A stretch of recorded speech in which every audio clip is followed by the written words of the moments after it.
Television Network, TSPN. And now, authors, writers, books, and beyond.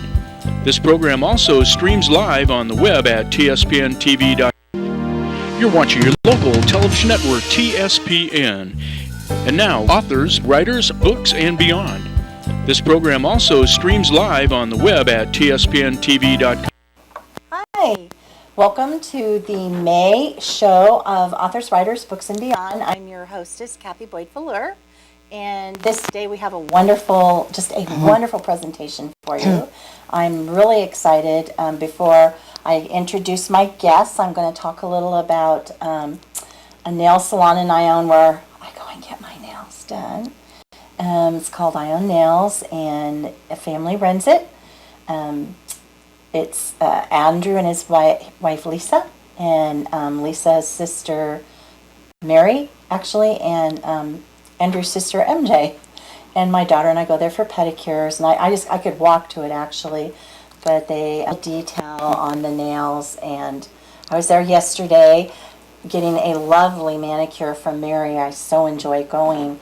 But the little artwork there is a specialty of MJ and Lisa. So visit them. They have a 6-chair station for pedicures and manicures, and they do all the usual stuff.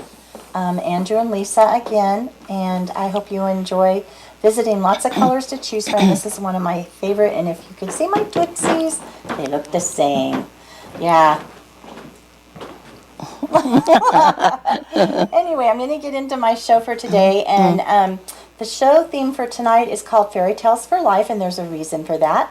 I have these amazing guests, Linda and Ken Champions. Thank you for coming. Oh, our pleasure. Our pleasure. We have this wonderful show planned for you in this first segment. I'd like you to get to know them. So I'm going to turn on my right to Linda first and have her give a little introduction, tell TV Land a little about yourself, and anything special before we get into the next segment. Well, I've always liked fairy tales, and when I'm finding out that my life has been like a fairy tale, and some of my fondest fairy tales, my wishes and dreams, have been coming true lately. So I'm actually living a fairy tale. Yay! Anyway, my first book, should I tell them about that? Yeah, okay. Show your first book. In the beginning, there was Sporty Dog, and Sporty Dog is a dog that lived over 70 years ago. My Auntie Margaret, who's one of my all-time favorite people, has been telling these stories for over 70 years about the family dog. And so their stories are so wonderful, I didn't want them to disappear. So hence, that's how I got to writing these stories. And can you show some of the photographs inside? Oh, absolutely. They're wonderful. Let's pick a good one here. There's some. Here is a picture of my Auntie Margaret when she's about 8 years old, and she is taking Sporty Dog to Grandma's. And she put a leash on him, but he wasn't very fond of that leash, I have to tell you. So the story is about how he got the leash off of him. Sweet. Dog lovers out there unite. We have 2 at home. At any rate, after experiencing the wonders, the ups and downs of publishing, getting the book done, I decided that I was going to launch into something of my own creation, totally my own creation. And I've been writing fairy tales for a very long time. Actually, I started... How long? Well, over 30 years. Wow. So I started writing fairy tales over 30 years ago after I had lost at love. Oh. This is before Ken, so this is before him. And I was very sad. So, you can do a lot of things. You can sit there and you can cry a lot. I mean, that's one possibility. I decided to start writing stories, and they became fairy tales.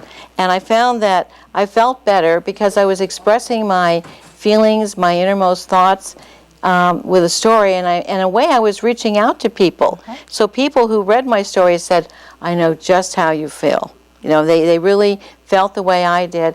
And so I had a great time writing them. And then I did something that so many people do. I tucked them away into a drawer and forgot about them for about 30 years. Wow. Then when I had another loss, it came to me that I should write some more fairy tales.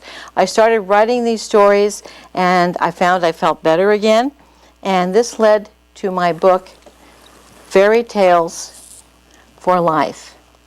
And so I'm hoping that these stories will reach out to my readers and help them with any problems they might be having. It's also, I've learned a few things along the way, because I'm now at this point 67 years old, so you figure I'd learned a few things. And so I wrote about, some of my adventures in life up until this point. I am going to go to Mr. Ken, and can you introduce yourself and tell us how you came into her life?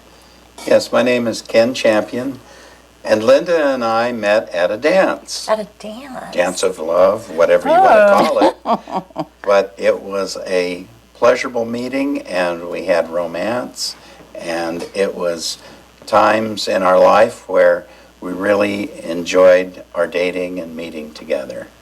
So it was meant to be? Yes. Just like a fairy tale? Yes, it was. It was my third chance at marriage, and Linda's third time at marriage. And so you might say 3 times was a charm. And you are musical, correct? Yes, I am. I play the trumpet in Dixieland jazz, symphonic music, and also classical rock and roll.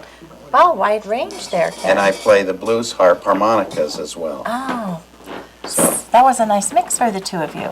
Yeah, I play violin, so it was funny because when I first met him, he was in a band and he wanted me to help out in the percussion section. I kept saying, but I don't do drums. He still persisted.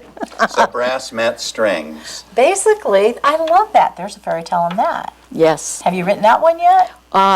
Actually, there's bits and pieces of my life throughout these stories. Yes. So that's my next question. Before I go to that, how you started to write, you recently won an award. If you'd like to show that, which is kind of a big deal. I don't know which mug is in the way there. Let me hold it up a little bit better. There we go. Can you explain the San Francisco Book Festival Award? Yes. That's a big deal, folks. I entered this book under the category of children's books, and I couldn't believe it that I won. And as a matter of fact, there's a funny story on how I found out. We were up in Fort Bragg, and my cousin's wife, Lynn, was trying to contact me and let me know that I had won the contest, and they don't have really good Wi-Fi up there. So the first thing I got was, Linda, you won, and then it cut out. Oh, you didn't know what? So we were frantically trying to get the reception, and finally she told me that I had won this contest. I still didn't believe it until I got home, and I went onto the computer, and there was my name, so I guess I had to believe it. How wonderful. So we're thrilled. Congratulations. Thank you. That is a very big deal. Very Yes. big deal. And so your fairy tales, I want to ask you this question first. So tell the audience what exactly is a fairy tale. Well, I wanted to find out for myself, and I started doing research, and here's the deal. All the experts disagree on what is a fairy tale, and there is literally only one thing they agree on. Do you know what it is? That's magical?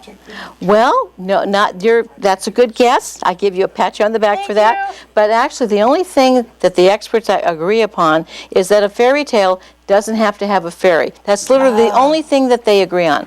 But still, we have to have some kind of definition. It's a short story with magical creatures, and it usually has some kind of message, some kind of teaching device for the young.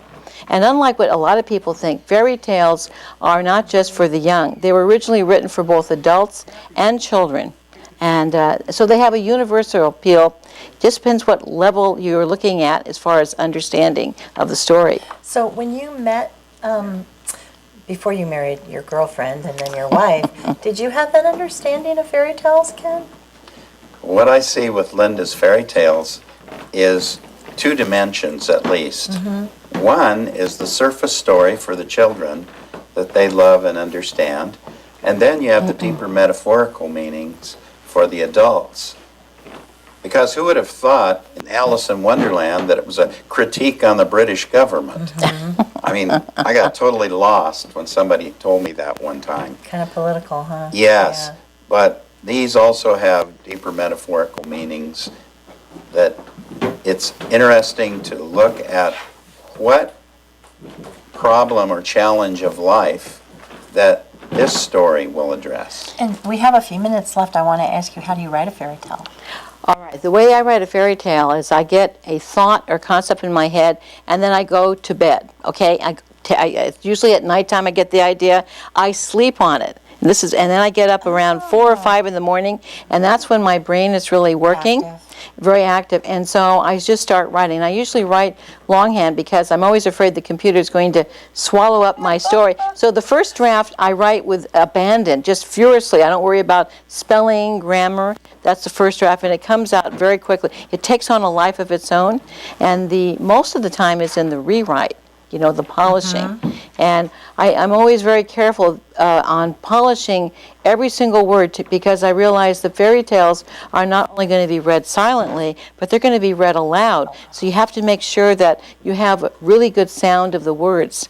And what I didn't realize until later is because I'm a musician, I was doing this, my words have a musicality about them. Lyrical. Yes, They're very lyrical. which help, yeah. I noticed that from reading them. I saw that in there.